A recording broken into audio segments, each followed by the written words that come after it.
जिनकी लड़ाई आप लड़ रहे हैं, जब उन्हीं को कोई लड़ाई नहीं है मुझसे। बिहार के एनडीए गठबंधन में अब फूट होते हुए दिखाई दे रही है। कभी ऐसा लगता है कि कभी कभी बहुत लीड करती है और कभी कभी ऐसी स्थितियां और परिस्थितियां पैदा हो जाती है कि आपस में फूट दिखाई दे रही है और उस फूट में फंसते चले जा रहे हैं चिराग पासवान। अब यह बयानबाजी एक छोटी नहीं, एक बड़ी न्यूज होती चली जा रही है। ये छोटी सी घटनाएं कब चिंगारी की तरफ फैल जाती है यह पता भी नहीं चलता। इसमें सबसे बड़ा कारण है चेतन आनंद को लेकर करके। ऐसे उनके पिता आनंद मोहन ने चिराग पासवान पे आरोप लगाया था। वो कह रहे थे कि मांझी परिवार की बहू जब वो इमामगंज से खड़े हो रही थी तो उनके प्रचार प्रसार के लिए चिराग पासवान क्यों नहीं गए। चिराग पासवान को भी समझना चाहिए। पासवान ने कहा कि अभी वो सक्रिय नेता नहीं है और अभी उनकी बातों को ज्यादा हम श्रेय की बात पे किसी प्रकार की प्रतिक्रिया देना, उतनी जितनी जरूरत थी उन्होंने काम किया, उससे लगा कि हमें जाना चाहिए नहीं जाना चाहिए वो तो बात की बात है, बट अभी उनकी बातों को नजरअंदाज करना था। बट ये बातें कहीं न कहीं उनके बेटे यानी चेतन आनंद को लग गई बुरी। अब उसको लेकर के पूरी तरह से दो जातियों में एक गुटबाजी कैसे होती है, एक लड़ाई की तरफ फैल गई और उसने पूरी तरह से मीडिया के सामने पूरी तरह से चिराग पासवान को पूरी तरह से धोने का काम किया और बोल दिया है कि पासवान क्या होता है, मर्दों की तरह गठबंधन होता है कि हम या फिर इस कहां से निकल के आ रहा है, किस तरह से आगे बढ़ रहा है, हम राजपूत हैं, हम डरने वाले में से नहीं है। ऐसी कई सारी बातें कर रहे हैं और उसको लेकर करके पूरे और विवाद फैलता ही जा रहा और उसको लेकर के कई सारे कटाक्ष हुए। जिक्र कर रहे हैं वो हमारे मुख्यमंत्री जी की कृपा पर। चिराग पासवान के जितने भी पार्टी मेंबर्स है वो भी कुछ न कुछ बोलने, जिंदा कौम के युवा नेता हैं, कुछ बोलने लगे और चिराग पासवान से बार बार मीडिया कर्मी भी पूछने लगे और उसी में चिराग पासवान ने पूरी तरह से कटाक्ष किया, पूरी तरह से उनको एक कह सकते हैं ना पूरी तरह से उन्हें बातें सुनाई। एक बार फोन करके पूछ लेते क्या कारण है, बता दिए कि आखिर ये आनंद मोहन है कौन। आखिर आनंद मोहन एक बाहुबली नेता सांसद हुआ करता था लेकिन पिछले कई सालों से जेल में रहा है। उनको छुड़ाने का काम भी नीतीश ने किया है। नीतीश की कृपा की वजह से वो जेल से बाहर है और बिहार की राजनीति में सक्रिय हो पाए हैं।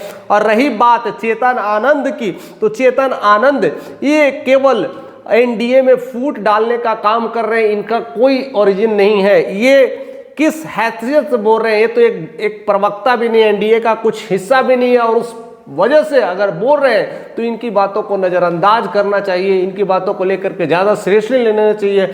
ऐसे लेकर के पूरी तरह से बयानबाजी हो रही है और उसमें भी एक दूसरे के कटाक्ष हो रहे हैं। ये एनडीए के लिए, एटलीस्ट एनडीए के लिए यह शुभ संकेत नहीं है क्योंकि महज अब 9-10 महीने रह गए हैं और उस 9-10 महीने में अगर इस तरह के बयानबाजी होंगे, इस तरह के आपस में गुटबाज होगा तो कहीं ना कहीं एनडीए में दरार पड़ती जाएगी। ऐसे कई सारे जो प्रवक्ता हैं, ऐसे बीजेपी के प्रवक्ता हो सकते हैं, जेडीयू के प्रवक्ता हो सकते हैं, लोक जनशक्ति के पार्टी प्रवक्ता हो सकते हैं, वो कई बातें को लेकर के बातें मैनिपुलेट कर रहे हैं और कह रहे हैं, लेकिन विपक्ष चुप बैठने वाला नहीं है। बस वही मौका चाहिए होता है, वही क्लिक चाहिए होता है, वो क्लिक दे रहे हैं और क्लिक को लेकर के कहीं ना कहीं आरजेडी प्रवक्ता फायदा उठा रहे हैं और उसको लेकर के इवन कांग्रेस प्रवक्ता ने भी बोल दिया है कि इनकी तो आपस में ही नहीं बनती तो ये क्या जीत पाएंगे बिहार इलेक्शंस को लेकर के। और जिस तरह से नीतीश कुमार ने भी और जिस तरह से चिराग पासवान ने मीडिया को सामने कह दिया है कि इस बार हम लोग 225 का आंकड़ा पूरा कर पाएंगे और उसको लेकर के कहीं ना कहीं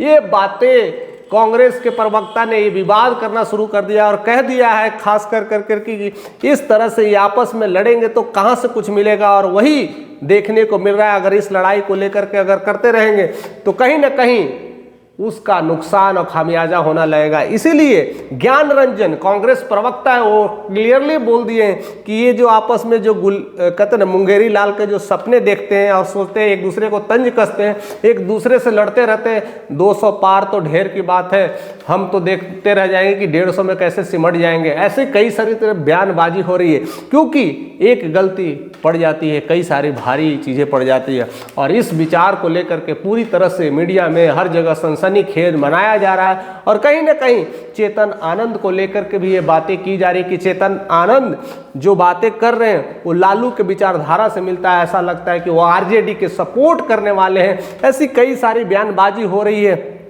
लेकिन क्या लगता है कि आनंद मोहन की इस बयान से या इवन चेतन आनंद की इस बयान से चिराग पासवान पे कितना फर्क पड़ता है, या चिराग पासवान ने उस बयानबाजी जो किया है जिस तरह से चेतन आनंद पे भी लगाया है और आनंद मोहन पर भी डायरेक्ट कटाक्ष किया है, वो कितना सही है? इस सारे पहलुओं को लेकर के आपके मन में कौन सी विचारें कौंध रही है, हमारे तक आप पहुंचाने की कृपा करें। आप शेयर करते रहें और अपनी बातों को रखना ना भूलें। अगर चैनल पर नए हैं तो सब्सक्राइब करना ना भूलें। ऐसी सारी बातें होती रहेगी, ऐसे सारे झगड़े भी होते रहेंगे। इन सारी झगड़ों को निकलना है और एक अच्छे बिहार की तरफ बात करना है, एक अच्छे बिहार के रुख की बात करना है। बस अब 8-9 महीने रह गए, देखते हैं कि क्या क्या चीज़ होने वाला है। ऐसे ही हमारे साथ बने रहे, ऐसी सारी खबरें हम आप तक पहुँचाते हैं।